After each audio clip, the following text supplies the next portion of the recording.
आप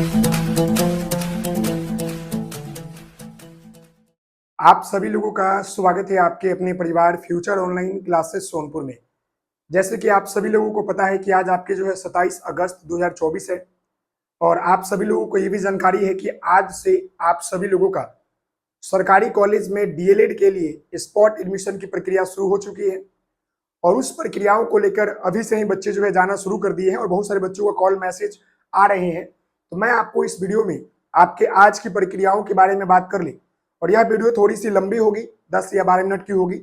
आपको इस वीडियो में एक एक चीज आपको बता दिया जाएगा, जो भी आपके मन में सवाल है, कैसे आपको फॉर्म भरना है, कैसे क्या करना है, वो आपको एक एक चीज जो है हम आपको बताने वाले हैं। तो आप सभी लोगों से निवेदन है कि प्लीज इस वीडियो को लाइक शेयर एंड सब्सक्राइब जरूर करेंगे, अपने दोस्तों के साथ शेयर कीजिएगा। आपको इस वीडियो के माध्यम से आपके सारे डाउट जो है क्लियर हो जाएंगे स्पॉट एडमिशन को लेकर। मैं एक एक चीजों को बड़ी बारीकी से आपको बताऊंगा। हम चलते हैं और यहाँ पर ध्यान देते हैं कि आप सभी लोगों का जो स्पॉट एडमिशन का तिथि है वो कब से स्टार्ट है, ये सभी चीजें मैं आपको बताऊंगा। सबसे पहले तो आपको पता है कि जो ये आपका स्पॉट का एडमिशन है, स्पॉट जो आपका एडमिशन हो रहे हैं 2024 से 26 के लिए, इसका डेट क्या है? तो आप सभी लोगों को मालूम है कि डेट आज जो है 27 से लेकर आपके जो है 30 जो है अगस्त 2024 तक आप लोग जो है फॉर्म अप्लाई कर सकते हैं। ये क्या है आपका? ये जो है आपका फॉर्म भरने की तिथि है। ये फॉर्म भरने की तिथि है। मैं एक एक चीज आपको बताऊंगा, एक एक क्लियर करूंगा। अब देखिए जो ये फॉर्म है, ये फॉर्म कैसे भरिएगा? तो ये फॉर्म आपका जो है ऑफलाइन है। ये फॉर्म क्या है आपका? ऑफलाइन है। कॉलेज में जाकर भरना है, कॉलेज में जाकर भरना है, जाकर आपको जो है भरना है। अब पूछेगा कि ये फॉर्म भरने के लिए पैसा भी लगेगा, तो मैं आपको बता दूं कि फॉर्म भरने में कि आपको जो है फॉर्म भरने में कोई पैसा नहीं लगेगा, कोई पैसा नहीं लगेगा, नहीं लगेगा। देखिए एक एक चीज आपको डाउट क्लियर करते चल रहा हूं। ये 4-5 सवाल आप खत्म हो गए। यहाँ से फॉर्म भरने में जो है कोई पैसा नहीं लगेगा। अब रही बात कि हम जो है फॉर्म कितने कॉलेज में भर सकते हैं, फॉर्म जो है कितने कॉलेज में भर सकते हैं, इसके ऊपर बात कर ले तो मैं आपको बता दूं फॉर्म जो है कितने कॉलेज में भर सकते हैं, कितने कॉलेज में भर सकते हैं। तो मैं आपको बता दूं कि जितना जितना जितना मैं आपका मन, यहाँ पर मैं लिख देता हूं आपका मन, आप जितने कॉलेज में भरना चाहेंगे उतना में भर सकते हैं, आपका मन है। लेकिन एक कंडीशन है यहाँ पर, एक कंडीशन यह है कि जिस कॉलेज में आपके कैटेगरी का सीट खाली होगा, सीट खाली होगा तो ही भर सकते हैं, तो ही भर सकते हैं। समझ गए? तो ही जो है भर सकते हैं। अब मैं आपको एग्जांपल दे देता हूं। अब मान लीजिए कि मैं यहां पर कोई जो है, मान लीजिए यहां पर प्रकाश है, समझ गए ना, और यहां पर जो है मान लीजिए कि मीनू है। अब मैं यहां पर एग्जांपल दे दूं, यहां पर प्रकाश है, यहां पर आपका मीनू है। अब मान लीजिए कि प्रकाश जो है एससी कैटेगरी से बिलोंग करता है, मीनू जो है ओबीसी से बिलोंग करता है। समझ गए ना? अब यहाँ ध्यान दीजिएगा कि प्रकाश के लिए जो है मतलब कि यहाँ पर 5 कॉलेज है, यहाँ पर जो है 5 आपका जो है कॉलेज है और इस 5 कॉलेज में एससी कैटेगरी का सीट है और यहाँ पर जो है इस 5 कॉलेज में से जो है केवल ओबीसी का सीट जो है 2 कॉलेज में है। अब मुझे बताइएगा ये जो मतलब प्रकाश है वो कितने कॉलेज में भरेगा? यहाँ पे पता चल गया कि 5 कॉलेज में 5 में एससी का सीट है, तो प्रकाश चाहेगा तो 1 नंबर, 2 नंबर, 3 नंबर, 4 और ये 5, ये 5 कॉलेज में जो है अपना फॉर्म जाकर भर सकता है, कोई दिक्कत नहीं। जहां पर इसका मेरिट बन जाए वहां पर इसका एडमिशन हो जाएगा। अब रही बात कि जो ये आपका ओबीसी मीनू है, ये आपका जो है केवल 2 सीट बचा, 2 मतलब कॉलेज में 5 कॉलेज में केवल 2 सीट है, मतलब 5 कॉलेज में से केवल 2 कॉलेज में सीट है, तो मीनू केवल जो है 1 कॉलेज और 2 कॉलेज में भरेगी और बाकी 3, 4 और 5 ये कॉलेज में अपना फॉर्म नहीं डालेगी। क्यों नहीं डालेगी? क्योंकि यहाँ पर सीटों की संख्या नहीं है, ओबीसी का सीट नहीं है। ये बातें समझ गए कि फॉर्म कितने कॉलेज में भरेंगे, ये तो पता चल गया। फॉर्म भरने में कोई पैसा नहीं लगेगा। अब रही बात कि फॉर्म भरेंगी तो उसमें क्या क्या डॉक्यूमेंट लगेगा, इसके ऊपर बात कर ले। देखिए फॉर्म भरेंगे तो डॉक्यूमेंट क्या क्या लगेगा? फॉर्म भरने में डॉक्यूमेंट और भी बहुत सारे सवाल है, एक एक सवाल को क्लियर कर दूंगा, क्लियर दिक्कत नहीं होगी। सबसे पहले तो आपको जो है, मैं यहाँ पर कलर चेंज कर लूं ताकि आपको दिक्कत नहीं हो। यहाँ देखिएगा सबसे पहले आपको जो है डीएलएड का एडमिट कार्ड, इसको हटाइए। इससे भी पहले जो है कॉलेज, आपको फॉर्म भरने के लिए सबसे पहले कॉलेज जाना होगा कॉलेज जाना होगा। कॉलेज जाइएगा तो वहां पर आपको जो है एक आपका स्पॉट का जो है फॉर्म मिलेगा।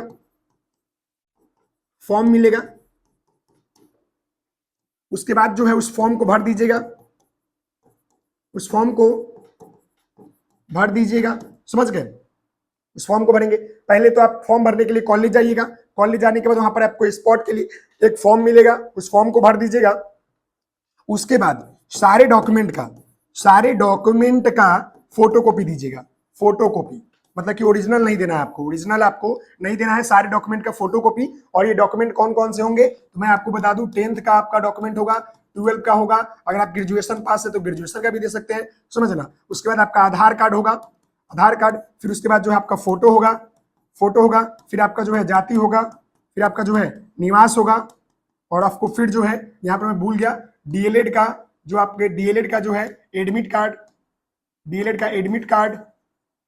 फिर आपका रिजल्ट, फिर आपका जो है काउंसलिंग पीडीएफ, ये सभी देना पड़ेगा। ये 10th का जो है आपका दो मतलब कि मूल प्रमाण पत्र और आपको जो है अंक पत्र, ये दोनों देना पड़ेगा। इसी तरह दोनों का क्लियर है। यानी 10th 12 का मूल प्रमाण पत्र, अंक प्रमाण पत्र, उससे पहले आपको जो है ये 3 काम करना होगा। उसके बाद डीएलएड का जो आपका एडमिट कार्ड होगा वो देना होगा, फिर आपको रिजल्ट में रैंक शो करेगा वो देना होगा, काउंसलिंग पीडीएफ देना पड़ेगा, 10th 12 का मार्कशीट, अंक प्रमाण पत्र ये देना होगा। साथ ही साथ आपको जो है आधार कार्ड का फोटो एक पीस देना पड़ेगा, जाति निवास का देना पड़ेगा, क्योंकि आप किस कैटेगरी से है वो भी तो देखना जरूरी है ना। तो ये इतने सारे डॉक्यूमेंटेशन आपको लगने वाले हैं फॉर्म अप्लाई करने में। ये सारे सवाल क्लियर हो गए। अब सवाल जो है अब मैं आपको बताऊंगा, अब और भी सवाल आ रहे हैं। अब देखिए कुछ बच्चों का सवाल आ रहा है कि सर ओबीसी का सीट खाली है, लेकिन ओबीसी में जो है क्या किया गया है, 3-4 कैटेगरी जो है बांट दिया गया है। यहाँ पर आपका ओबीसी, यहाँ पर उर्दू लिख दिया गया है, फिर यहाँ पर ओबीसी आपका जो है डिसेबल लिख दिया गया है, मतलब कि डी फिजिकल डिसेबल पीएच लिख दीजिए। फिर यहाँ पर जो है ओबीसी जो है मतलब डिपेंडेंट ओबीसी डिपेंडेंट लिख दिया गया है, और लास्ट में आपका एक ओबीसी भी लिखा है। इस तरह करके जो है हर कैटेगरी में आपका 4 सीट दिया गया है, समझ गए ना। अब यहाँ पर सवाल आ रहा है कि सर यहाँ पर तो ओबीसी का सीट 2 खाली है, लेकिन आप ध्यान दीजिएगा वो ओबीसी का 2 सीट खाली नहीं है, वहां पर आपको देखना है उसके बगल में भी क्या लिखा गया है वो भी देखना है। अब मान लीजिए कि ओबीसी उर्दू में एक सीट खाली है, और ओबीसी जो है डिपेंडेंट में एक जो है सीट खाली है।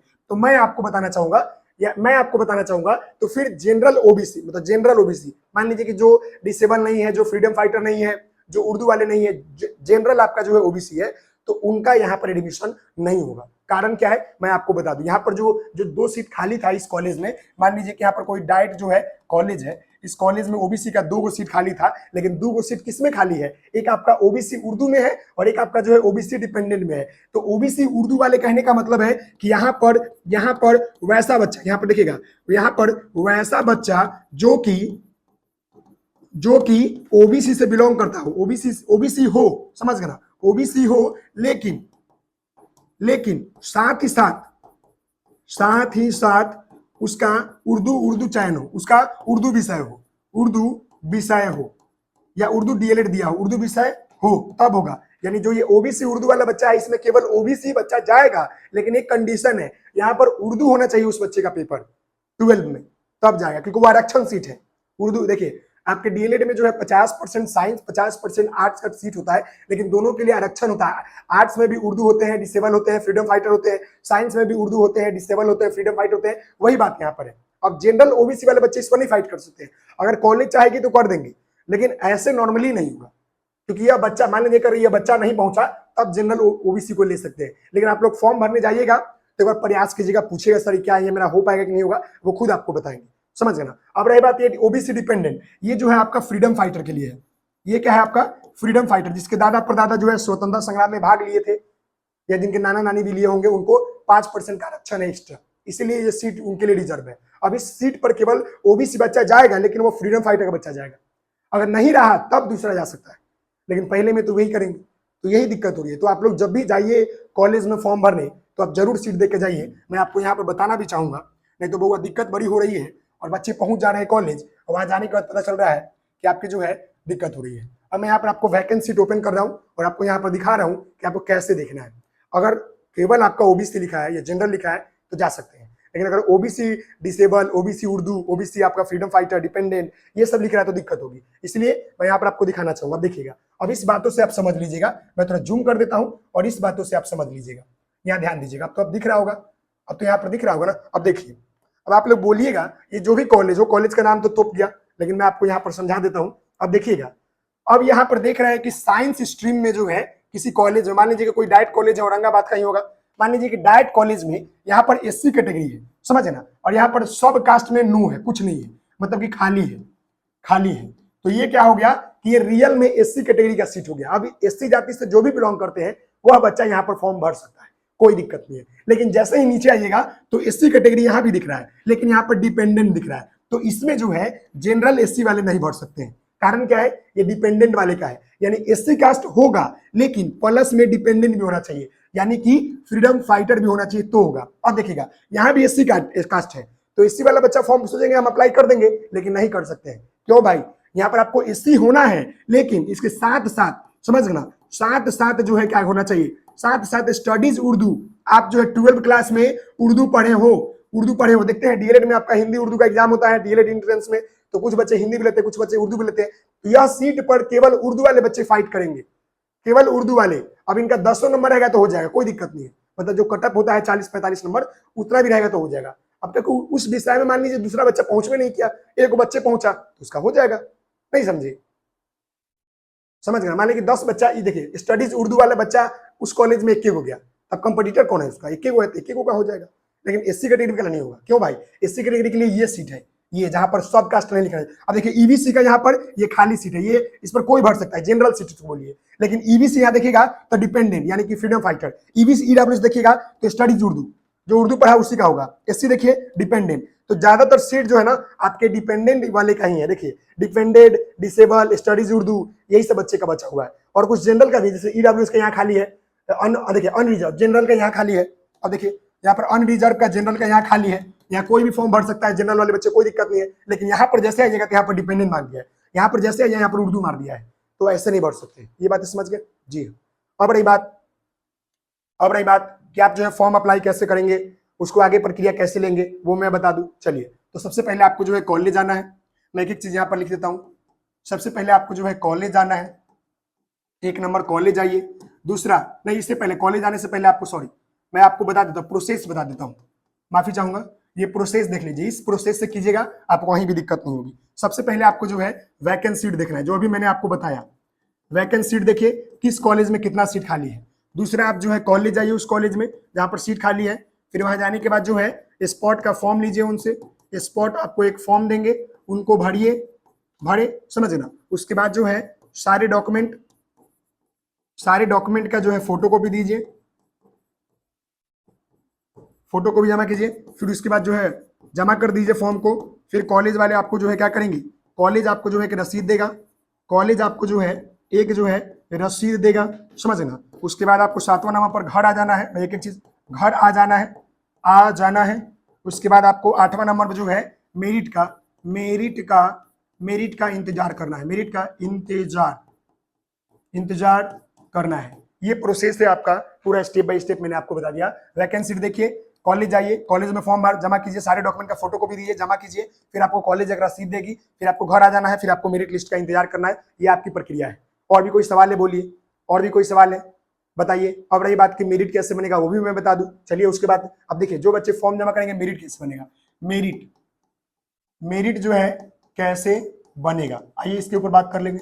देखिए मेरिट कैसे बनेगा। अब मान लीजिए कि यहाँ पर जो है डाइट जो है सोनपुर है, डाइट जो है सोनपुर है। और मान लीजिए कि यहाँ पर जो है ओबीसी में 4 सीट खाली है, और जनरल में जो है 5 सीट खाली है, और एससी कैटेगरी में 2 सीट खाली है। अब बताइएगा कि मेरिट कैसे बनेगा। अब मैं यहाँ पर 3 बॉक्स बना लेता हूँ। चलिए भाई 3 बॉक्स मैंने यहाँ पर बना लिया। आइए मैं आपको समझाने के लिए कर रहा हूँ बाबू, ताकि आपको दिक्कत कहीं पर नहीं हो। ये देखिए, ये आपका ओबीसी है, ये आपकी जो है जनरल है, और ये आपका एससी है। अब देखिएगा कि ओबीसी में 4 सीट है, लेकिन यहाँ पर फॉर्म कितने बच्चों ने भरा, यहाँ पर बच्चे ने बहुत भर दिया फॉर्म। मान लीजिए कि यहाँ पर बच्चों ने बहुत सारा फॉर्म भर दिया। यहाँ पर 60 नंबर किसी का है, 70 है, किसी का 45 है, किसी का 80 है, किसी का 90 है, किसी का 42 है, किसी का 80 है, 86 है, किसी का मान लीजिए कि 64 है, किसी का 70 है, किसी का 24 है, 24 नहीं, मानिए 42, इतना नंबर है। अब मुझे बताइएगा, इसे समझ लीजिएगा, अब ये ओबीसी में इतने बच्चों ने फॉर्म भरा, लेकिन सीट कितना है, 4 को लेना है। अब 4 को लेना है तो कैसे लेंगे, जिसका ज्यादा नंबर है उसी के लेंगे। तो यहाँ देखेंगे 90 नंबर, एक नंबर बच्चा ये मिल गया। दूसरा देखेंगे 86 नंबर, दूसरा 86 मिल गया।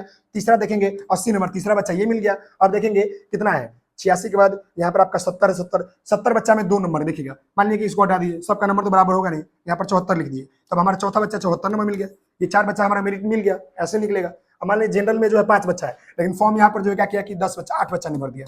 फॉर्म जो है यहाँ पर किसी का 60 नंबर, किसी का 70 नंबर, किसी का 80, किसी का 90, किसी का 64, किसी का 74, किसी का 82, किसी का 60। अब मुझे बताइएगा यहाँ पर केवल 5 सीट है जनरल में और इतने बच्चे ने फॉर्म भर दिया, तो किसका होगा, जिसका ज्यादा नंबर होगा। अब यहाँ देखिएगा 90 नंबर 1 नंबर, अब उसके बाद देखिएगा 82 वाला 2 नंबर, 80 वाला 3 नंबर, फिर यहाँ पर देखिएगा तो 74 वाला 4 नंबर और ये 70 वाला जो है 5 नंबर। 5 बच्चा मिल गया, बाकी का नहीं होगा, जो छूट गया, उनका नंबर नहीं है। इसी तरह मेरिट आपका बनता है।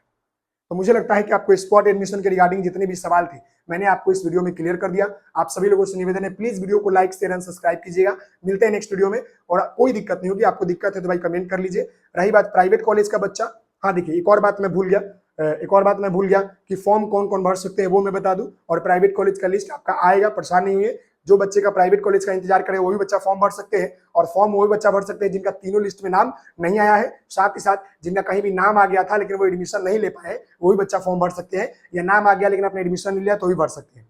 तो प्लीज आप सभी लोग, सारी बातें मैंने बता दिया है। अगर कोई छूट गया है तो कमेंट कीजिए, बताया जाएगा। धन्यवाद। ओके, हंसते रहे, मुस्कुराते रहे, पढ़ाई करते रहे।